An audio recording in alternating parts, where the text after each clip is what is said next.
And then comes that final scene. Tom, reunited with Evan, finally safe, for now. Calm after the storm. Except a church bell rings out 8 times, and that number isn't random. The island needs 8 more souls before it rests again. 8 more people. Which means everything we just watched, the murder attempt, the bloodline reveal, the bunker horror, all of it, was just the opening move. What makes this finale so impressive isn't just that it answers real questions. It's that it answers them and immediately raises the stakes higher than before. Most shows are too scared to give you real lore this early, worried they'll run out of mystery. Widow's Bay isn't worried about that at all. It hands you the truth and dares you to keep watching anyway. So tell me, would you actually want to set foot on this island, even knowing what we know now?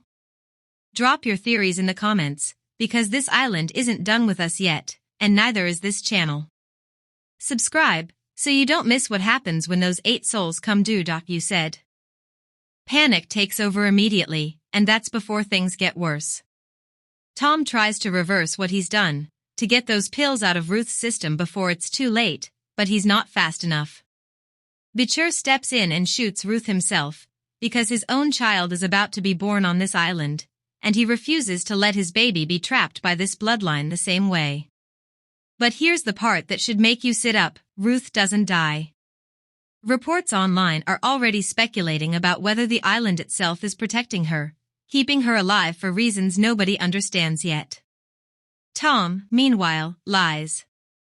He tells Bichir that Ruth isn't actually the last descendant, and that he doesn't know who is.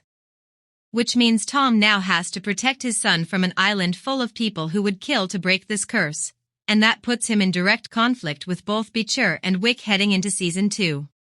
While all of that's unfolding, there's a quieter, equally unsettling thread happening inside the storm shelter. Dale gets sent to find something, anything, to distract the tourists and locals growing restless in that bunker. Instead, he stumbles onto a set of old orientation films from what looks like the 60s or 70s, labeled, chillingly, for them and for you. These were made for residents who'd been chosen as offerings. And just to make things worse, someone accidentally triggers an automated announcement that plays over the speakers: "It's time, listen to your facilitator, move forward, do not beg." Rosemary, who seems to know more island history than anyone, realizes in real time exactly why she was always warned to stay out of that shelter. Meanwhile, the teens use the chaos to slip away and find a hidden passage leading to a room with a torture chair and a hatch, a room we've now seen both centuries ago and in the present. The custodian, Kenny, notices them leave and follows. We never see what happens next. But the door slams shut, and it is heavily implied that Kenny just became. And this is where the show does something kind of brilliant, because instead of just sitting in dread for 27 minutes, it lets Ruth talk. She pulls out her photo album, and every single story she tells doubles as comedy and as a gut punch all at once. Her first love got bitten by an animal and became that animal. A former mayor, nicknamed Howard the Coward, fled the island because he was too scared to stay. Her own father was taken by something in the lake. She even brings up the trolley problem with Tom, completely unaware of why he's really asking, and casually mentions the time the town tried to build an actual trolley back in the 40s and the workers just disappeared. There's even a cross-stitched quote on her wall that's stitched so close together she can only read part of it, and she uses it to argue against the very kind of sacrifice Tom is planning. It's funny. It's tragic. And it makes what Tom is doing feel so much worse, because the more she talks, the more obvious it becomes how much this one woman means to everyone on this island. Then Tom sees a brooch belonging to Sarah Warren, and it snaps him right back to his plan. The timer goes off. The pills go in. And just when it looks like this storyline is about to end quietly, Ruth drops a confession that changes everything. She had a hidden pregnancy, decades ago. A daughter. And when she reveals who that daughter actually is, the entire scene flips upside down. That daughter was Lauren, Tom's late wife. Which means Evan, Tom's own son, is Ruth's grandson, and he carries Richard Warren's blood. Tom isn't just trying to break a curse anymore. He just found out his own child can never leave this island. Ever. So here's the deal with this place, and it's worth slowing down for, because it's the engine behind everything. The island survives through sacrifice.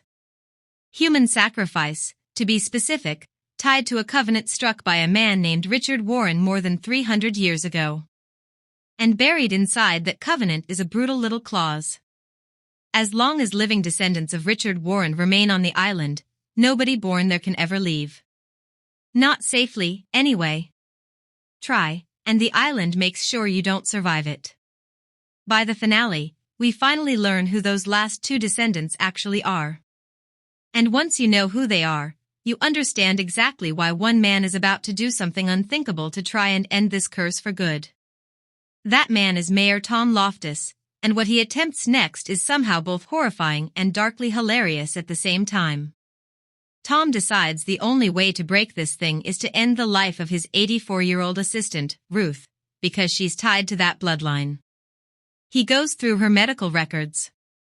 He researches a method meant to be painless. He's trying, in his own twisted way, to be merciful about murder. But Tom is not built for this. He picks a tea that needs to steep for exactly 27 minutes before the pills inside it actually work, and he has absolutely no plan for what to do with Ruth during that wait. So he just sits there. With her. Watching the clock. While she has no idea she's drinking on a countdown to her own death. Here's the full narration script.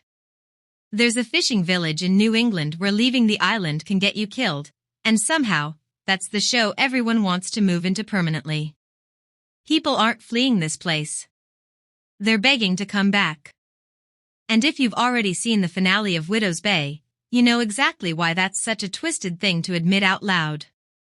Because what just happened on this island doesn't just close out a story. It cracks the whole thing wide open. There's a hidden pregnancy. A bloodline nobody saw coming. A botched murder that turns into the season's most devastating scene. And a bell that rings 8 times for a reason that should terrify everyone left standing. We're getting into all of it. But first, you need to understand what this show actually is, and why, after just 10 episodes, people are already calling it the best new series of the year. Widow's Bay comes from Katie Dippold, and on paper, it sounds simple enough. A cursed New England island. A tourist season gone wrong. A town with a 300-year-old secret. But what makes this show dangerous, in the best way, is the tone. It's funny. Genuinely, consistently funny. And then, without warning, it turns into something that actually unsettles you. Most shows fumble that mix. They lean too hard into the jokes and lose the dread, or they go so dark the humor feels forced. Widow's Bay threads that needle almost every single episode, and the finale, titled We Hope You Enjoyed Your Time, might be the best example yet of how controlled this show really is. It answers real questions. It commits to consequences. And then it immediately sets up a second season that already sounds like it's going to hurt. Apple has renewed it, by the way, so this isn't a one and done. This island isn't finished with anyone yet.